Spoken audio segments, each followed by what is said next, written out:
Whew, of the hassle of trying to make sure you get everything. Like the other expenses that come up when you're not expecting them. Student loans. Knowing that you're going to get the bill later on for all the holiday shopping. But, none of your family wants you to go into credit card debt to buy them a Christmas gift.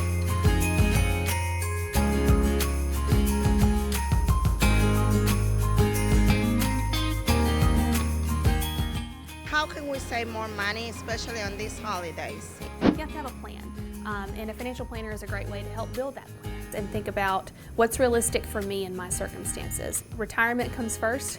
Christmas is not the ultimate end goal.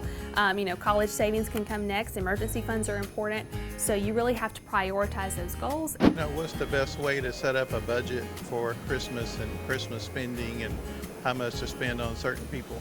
It really just depends on what works for you. If you decide, hey, I'm gonna spend $50 on each adult and I'm gonna spend $75 on each kid, that's fine. It's just that overall spending amount needs to fit within your budget. And it's really gonna be unique to each person. I don't think there's a set dollar amount that you have to spend on someone at Christmas to really make it worthwhile.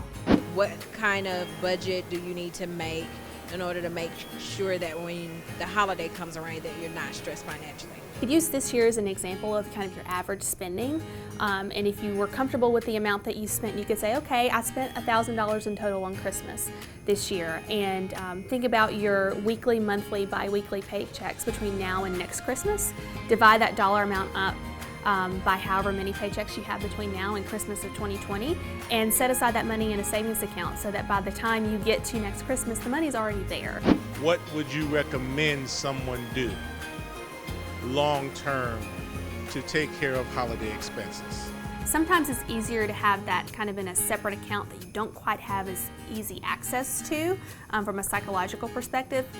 Some people are okay with it being right next to their checking account and then being able to see it all the time and it's fine. But because you're going to be spending that money in less than 12 months from when you're saving it, it definitely needs to be just in a regular savings account. Or a money market account, something like that. Something that's interest bearing, but you definitely wouldn't want to subject that to the stock market risk because, the stock market could go down before Christmas comes and then you would, not have as much money there. So I would explore all of your options, see if you can find something that's liquid and pays you a decent interest rate and, put that money to work a little bit for you throughout the year. Is it really that realistic to do the amount of shopping we do during the holidays?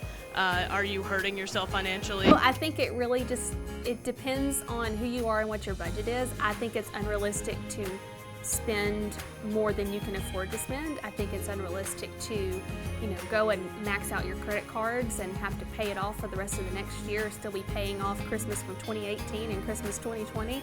That's unrealistic. But I think if you plan ahead and you set a budget for what you can reasonably do while not, negatively impacting other aspects of your financial life, that it's totally realistic.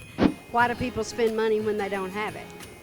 You're kind of getting hit from all sides between advertising and then the pressure of your family to kind of have, all these great gifts given to all your family members. And it can really push you to go beyond your limits when it comes to spending. It's also a lot easier to, spend more than you should with a credit card than it is to spend it from your bank account. So that can be a little bit dangerous as well.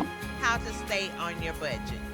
It takes a lot of discipline to not overspend during the holidays. It's very easy to just go overboard, and I think all of us at some time have fallen victim to that. So we just really have to stick to our guns and know our limits.